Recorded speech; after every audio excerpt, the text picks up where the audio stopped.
Well, good morning. I am thrilled to welcome today to our pulpit as guest preacher, Rabbi Matthew Gewirtz. He is the senior rabbi at Congregation B'nai Jeshurun in Short Hills, which is the largest synagogue in New Jersey. He's been there since 2006, and I've known him since I arrived in 2016. He is a national leader. He is an author.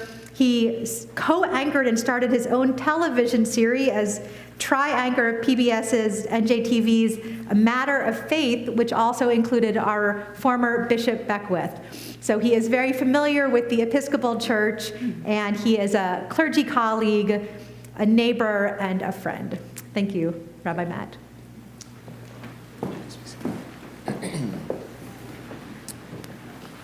Good morning. I bring you blessings and the warmest of greetings from our congregation, from Congregation B'nai Jeshurun, who I'd like to call a sibling sacred community, indeed in brotherhood and sisterhood. In fact, I bring you blessing and the warmest of greetings from the Jewish community. There is indeed a Hebrew blessing that is most appropriate to be said for a morning like this, and it goes as following: Baruch atah Adonai Eloheinu melech haolam, Shehachiyanu v'kiyamanu v'higiyanu lazman hazeh. And that means we praise you and thank you, God, for giving this community life, for sustaining you, and for bringing you all, us all, to this extraordinarily joyous moment, after all, in your 140th year. 140 years says a lot just in the number itself. 140 years and only 12 senior rectors, 12 senior leaders. It says something about the ethics with which you're endowed, the values with which you are bolstered, the depth of education and compassion and generosity to the world all takes place into this community. A word like happy birthday or happy anniversary does not say nearly enough. In a day and age when institutions so easily come and go, relationships are fluid and also come and go. But this indeed is a congregation that has bolstered this part of New Jersey for an incredibly long time. And I, as your partner, am thankful to God that you were here. And of course, are here, I pray, for another 140 years. You have indeed a lot for which to be grateful. To Reverend Snodgrass, my clergy partner, so obviously for all of you, a leader with deep wisdom and intellect and generosity and compassion and giving and caring. And that, of course, is what I feel. I'm sure you receive that exponentially along with the rest of her team here. I care very much about interfaith relations. I do a lot in this state with it, but it's not always easy. We should be honest with each other. It reminds me of a story of 3 pastors, chaplains who worked at the University of Montana, an Episcopalian priest, an evangelical pastor, and a rabbi. They would get together every week for coffee and talk about how it is they do and why it is they do it. And they were getting a little bit arrogant, perhaps, and they said, we've learned how to preach to the person. You know, a real challenge would be to preach to a bear. So the 3 of them decided they were going to go off in their own respective traditions and try to preach and perhaps convert a bear. So they give each other a week. The Episcopalian comes back first, and she says, well, I should tell you what she looked like first. She had a broken arm. She had a black eye. She had a bad knee. And they said, what happened, Sister Priest? And she said, well, I tried communion. It didn't go over as well. You see what happened, but it sounds like the bishop's going to come next week and the bear's going to agree to convert. The evangelical preacher comes back, 2 broken legs, a broken arm, 2 black eyes, and they said, brother preacher, what happened to you? He says, you know, holy water is well and good, but we believe in the word itself. So I went right up to the bear and preached the word of God right to his face, and you can see the results. Well, the rabbi didn't return, and they're told he's in the hospital. So they go visit, and they see the hospital, they see the rabbi in a complete body cast, 4 different IVs, 2 black eyes and a broken nose. And they said, "Brother Rabbi, what happened to you?" And barely trying to get his words out, he says, "You know, brother and sister, perhaps I shouldn't have started with circumcision."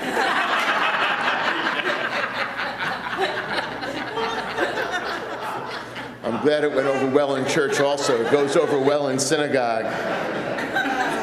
Interfaith relations, my brothers and sisters, are not always so easy.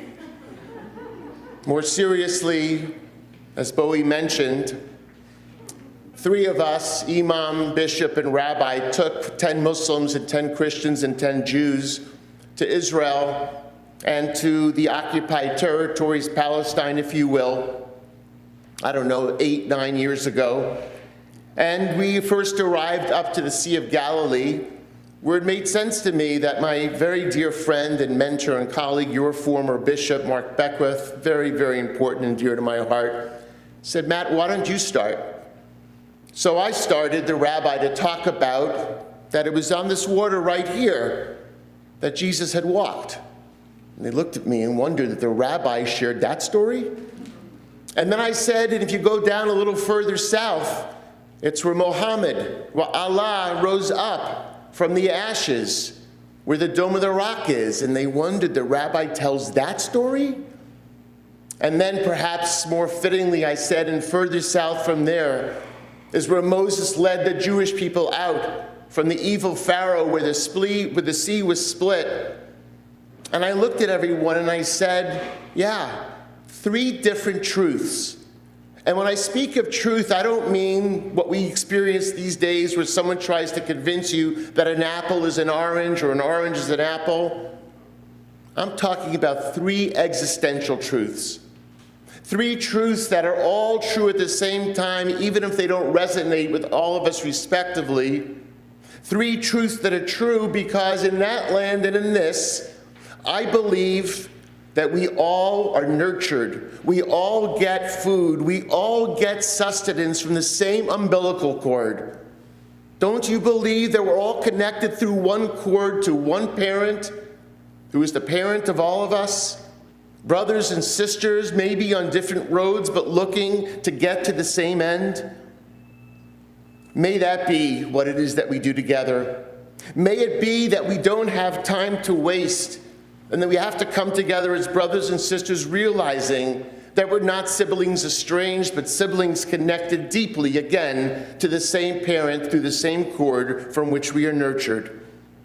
How is it that we cultivate our spirits? It means that we get up every morning and we say the words, again, I'll quote them in Hebrew, Modeh or Modah ani lefanecha. I am thankful to you, dear God, that you've breathed my soul back into me.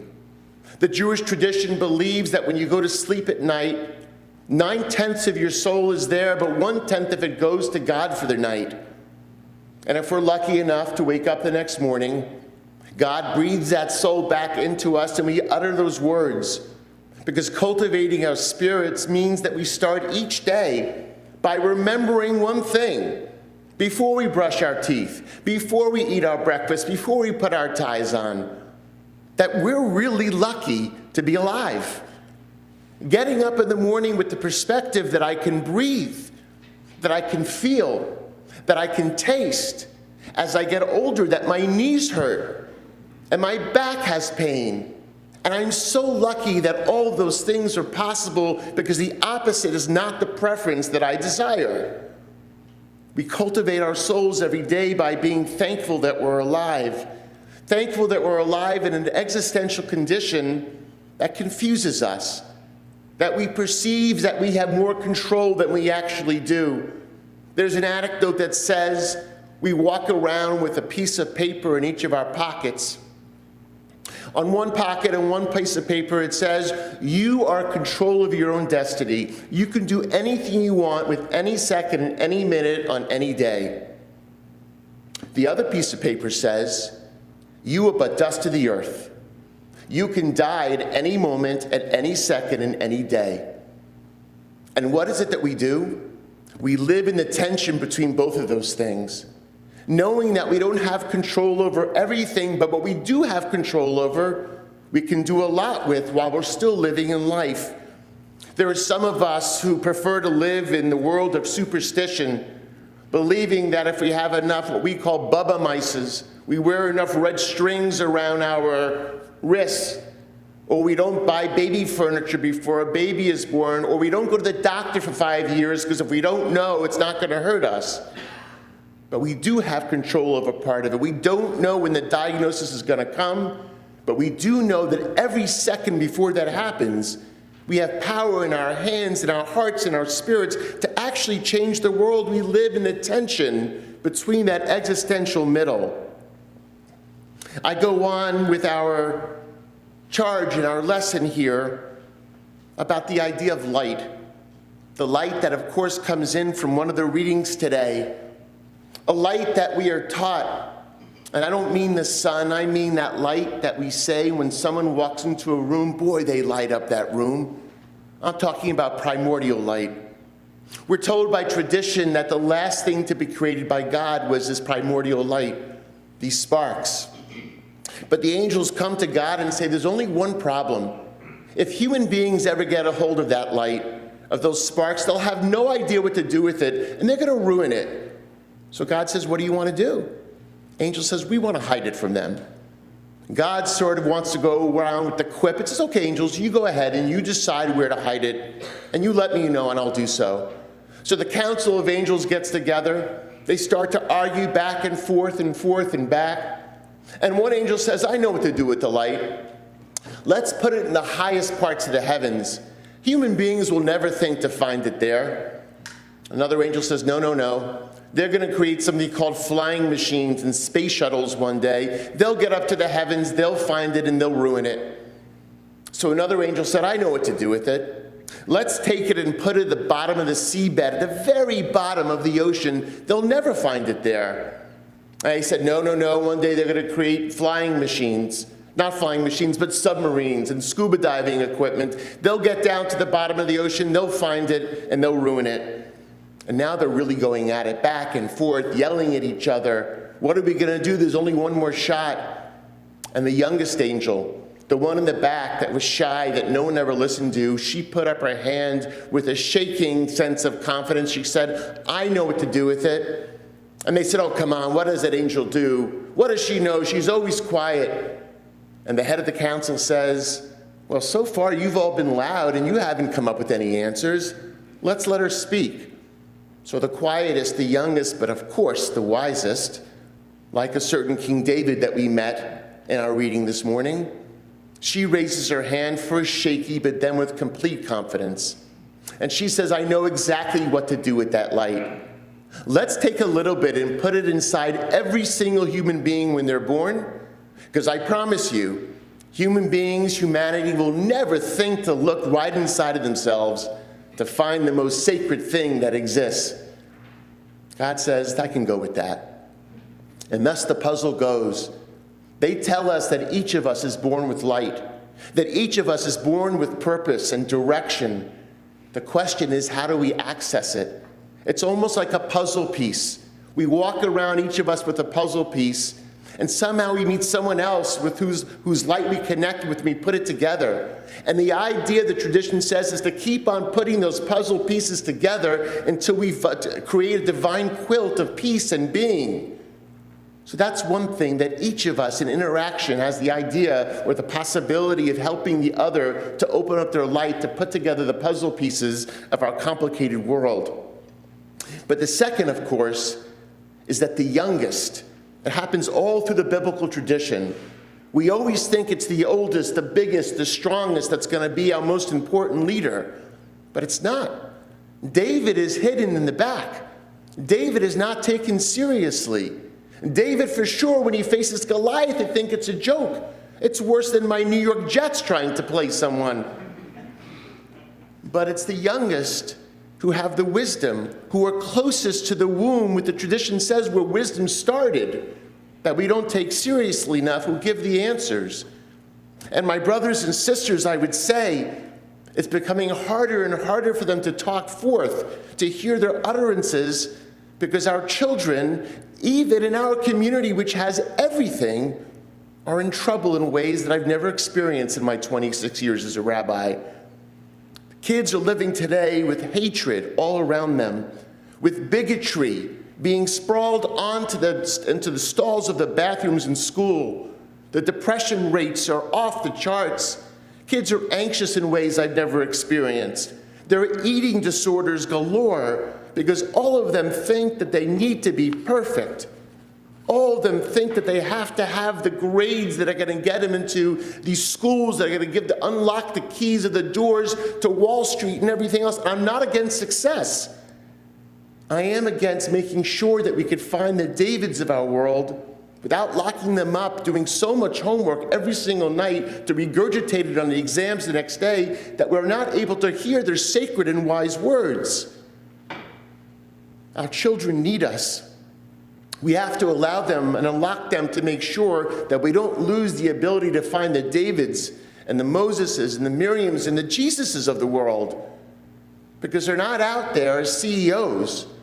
They're out there speaking the words, sometimes quietly and sometimes with a bit of being shy, but it's up to us to open up the doors so they can open up their lips to speak their wisdom. And it's not through magic, my friends. It's not somehow that it all gets sort of done for us. It's like there's an old story of an incredibly religious Jew who all he wants to do is win the lottery. You may have met this Jew before. He comes to synagogue 3 times a day. He puts on the phylacteries that we call tefillin. He is as kosher as you could imagine being kosher. And every day in prayer he says, God, please let me win the lottery. This goes on for years, 40 or 50 years, and finally in his 85th year, God can't take it anymore. He comes down, he says to him, Chaim Yankala, do yourself a favor. He says, what do you mean do me a favor? I pray. I'm kosher. I help other people be religious and observant. He says, Chaim Yankala, do yourself a favor. Go to the store and buy a lottery ticket already. Religion is not magic. We have to partner with God. My favorite character of the Old Testament is Nachshon. I don't love him enough that I actually gave my child that name, but Nachshon is from the tribe of Judah, of course, the predecessor, the forerunner to the Messiah. We always think that the story is that Pharaoh's coming after the Jewish people. They get to the edge of the Sea of Reeds. Moses puts his staff in. It opens up. They go. They're redeemed. The enemies are swallowed up. But that's not what happens according to the parable. What happens is Moses puts his staff in and nothing happens. And Nachshon is at the edge of the sea. The parable describes the waves as razor blades, the worst of riptides you could ever imagine. Nachshon looks at his wife and then looks at his kids, takes off his shoes and his shirt, and at that self-same moment, he jumps into the waves. His wife is crying, his kids are hysterical. But again, at that self-same moment, what happens? When his feet hit the water starts to split. It's called the most famous leap of faith in the Bible. We know it's cliche, but only because it's true. That God only helps those, of course, who help themselves. We understand that. Nice and cliche. But are we willing to take the leap of faith, not to do something insane, but to say that God is already out there waiting to meet us, and we have to be partners with that God to be able to understand that as we walk through the valley of the shadow, as mentioned in Psalm 23, that God is with us. As long as we're willing to walk along with God ourselves, we have to be able to believe in ourselves, to be able to believe in each other. God, I would almost say, and excuse the sarcasm here, is the easiest one in which to believe. I think we have to first be able to understand what it means to believe in ourselves and in others, which almost feels impossible these days. A faith, my friends, that perhaps needs to be redefined. The problem with the word faith in English is it's only a noun, right? You can't say, I faith something as a verb. I could only believe in something. In Hebrew, it's much easier. There's a verb for faith. And when you break down the word etymologically, down to its root, which is what you do with Hebrew, the word is aleph mem nun, and that word is amen. That's a word we all know. It's a word you probably said 30 times today, and you probably say it 10 times every day, religiously or not. And when you break it down, what it means is, and this makes faith so much more accessible, I believe that it's true, even though I struggle and I doubt that it's possible. That's what faith means in Hebrew. I want to say it again because it's so extraordinary. I believe that it's true, even while I'm riddled with doubts and struggle to actually believe that it is. So, when you make a prayer over bread, one might say, "Blessed are you, God, who brought forth bread from the earth." You say amen, and that means I believe that God gave me the bread, but I have doubts that God actually put it on my table this morning, because I know there's a farmer, and I know there's a bagger, and I know there's a wheat person, and I know there's a delivery person. I believe God is in the process, and I doubt that it happens like magic. Mother Teresa, when she died and we found her diaries, it was extraordinary, because who else did you know that was replete with faith the way she was? She believed with constant steadfastness, but her diaries were riddled with doubt. Was it possible what I said to people today? Is that possible that it's true? God, where are you? I don't understand. Why are people so hungry? Why are they so naked? Why are they shackled? And then she'd get up and talk with complete faith, which reminds me of my second year as a rabbi back in New York, where there was a family who had lost a father to a heart attack at 41 or 42, and the mother was raising these two kids alone. And 2 years after her husband died, she contracted cancer. And she said to me, "Matt, I will do everything I can." Stage 4. "I will do everything I can to beat this. I am raising these children." And she fought like heck. Plus, she was one of the legal luminaries in the district attorney's office. 4 years later, as hard as she fought, she succumbed. She had a 16-year-old and an 18-year-old, or 15 and 17. And at the funeral, which was the Friday of Thanksgiving, my second year, place is packed, the whole legal community is there, everyone is hysterical crying. I don't know how anyone kept it together. And at the end of the eulogies, the father of the woman who died, so the grandfather of the children, raises his hand to speak. He wasn't supposed to speak. My senior rabbi says, "Of course." He comes up to the pulpit just like this, and it's packed. And I'm not going to do this because I don't want to scare you, but he yells at the top of his lungs into the microphone, "Why?" And all of us are gasping for air. Turns out he was a Holocaust survivor, and he says, "God, this is what you do to me? I took that baby, the one that's in the coffin, and swam across the Danube with her and through the cold forest so I could bring her to America so she could have a husband and kids, and they both died, so these kids had this fate. That's why I got her out of the Holocaust?" And then he sticks his mouth close again and yells at the top of his lungs, "Why?" And then without missing a beat, he goes back in very quietly and he goes like this, "Praise be you, God. I have so much love for who you are and thankful for my existence." That's what faith is. Faith means that we love God, but we're in real relationship, and we're allowed to express the full spectrum of our feelings. The love, the gratitude, and the doubt, and the anger, even when it gets tough. The polarity in this country is something that, of course, is constantly trying to rob us of our faith.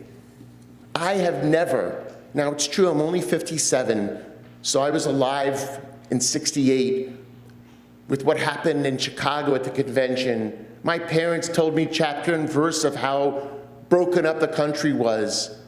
But in my conscious memory, I've never seen us hate each other the way that we hate each other today. It actually has depressed me, scares me, that we take any issue and lift it up like it's a life and death issue, that we have to tear each other apart. So I was sitting at an airport about 4 or 5 years ago, feeling communally depressed, existentially depressed. And I got an article that someone sent me and said, I know you've been down. Take a look at this.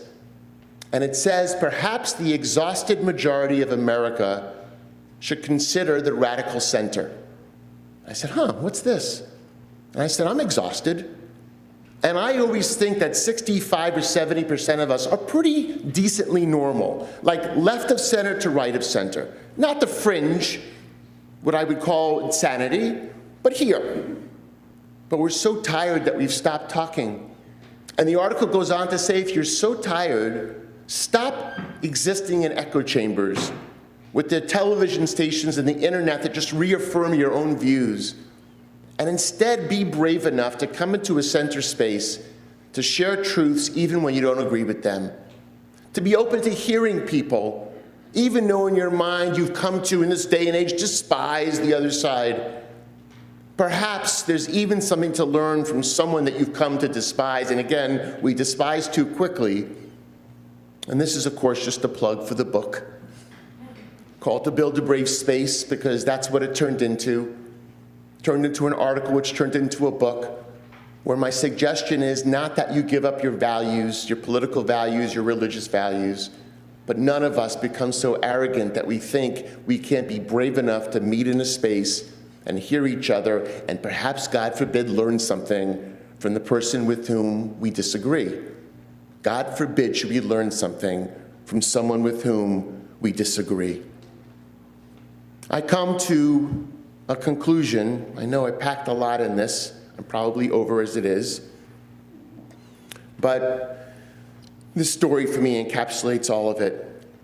That it's about a young rabbi in the 1800s who came out of rabbinic school, and he was last in his class. Didn't do great academically.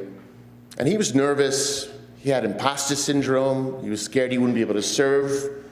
And on his first day in the pulpit, someone comes up to him after services and says, Rabbi, I have a question for you. He says, okay, my son, share the question. Can you tell me the difference between heaven and hell? And he thinks to himself, I barely got out of rabbinic school, and this is my first question? So he knows enough to say, son, come back to me tomorrow. Let me think about it overnight. So he goes home that night and goes to sleep, and he has a wild dream. And in the dream, an angel comes to him and takes him up the stairs, down a hallway, makes a right, and comes into this extraordinary catering hall. The best of dresses, the best of tuxedos, the most delicious of foods, the finest of wine. The wallpaper is even exquisite. They're seated along very long, narrow tables facing each other. And the rabbi starts to feel a sense of pain in the room, a sense of yearning, a sense of emptiness. And he says to the angel, why am I here? Why does it feel so horrible here? He says, Rabbi, stop running your mouth and feel and then observe. He feels more and he feels the pain. He observes the best of food, the best of drink, but no one in the room has elbows, which means they have everything they could ever want, but guess what? They can't feed themselves. Rabbi, welcome to hell. He says, now come with me. Down a hallway, makes a right, goes into a room. It looks exactly the same. The finest of everything. He says, why are you bringing me back to hell? I don't want to go back there. He says, Rabbi, again, stop running your mouth. Observe. Feel. This time he feels wholeness. He feels connection. He feels sustenance. He feels community. Right away, immediately, he looks, of course, and once again, no one has elbows. He says, I told you I don't want to be in hell again. He says, Rabbi, stop and look. Here's the difference in this room. No elbows, but in this room, they're taking the food in front of them, picking it up, and doing the only thing they can do physiologically is reaching across and feeding the person across from them. He says, Rabbi, welcome to heaven. He floats back down. He wakes up. He answers the question of his parishioner. He goes on to become the most important rabbi in Eastern Europe during his generation. As he's on his deathbed at 120 years old, his disciples gather around him and they say, Rebbe, before you go, we want to know what made you so powerful and so great. And he says, you know, my children, yes, you have to learn You have to learn your scripture. You have to learn your law. You have to learn all of it. But I also learned very early on that sometimes it's the easiest things in life, the simplest things in life, that people make way too complex. And if you can do those things, the world can be so different. And he said, "What do you mean, Rabbi?" He says, "Sometimes it's just taking the piece of chicken that you have in front of you and feeding someone that's hungry. Sometimes it means taking the coat off of your back and clothing someone that's naked. Sometimes it means taking the keys in your pocket and going up and unshackling those who are oppressed. You can do that every day.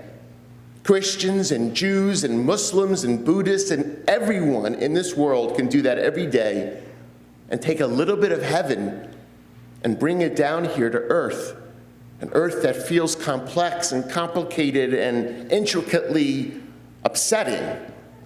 That God walks with us in the valley of the shadow. If we have faith, we cultivate our souls, we do the holy work of our hands, and we bring a little hope to it."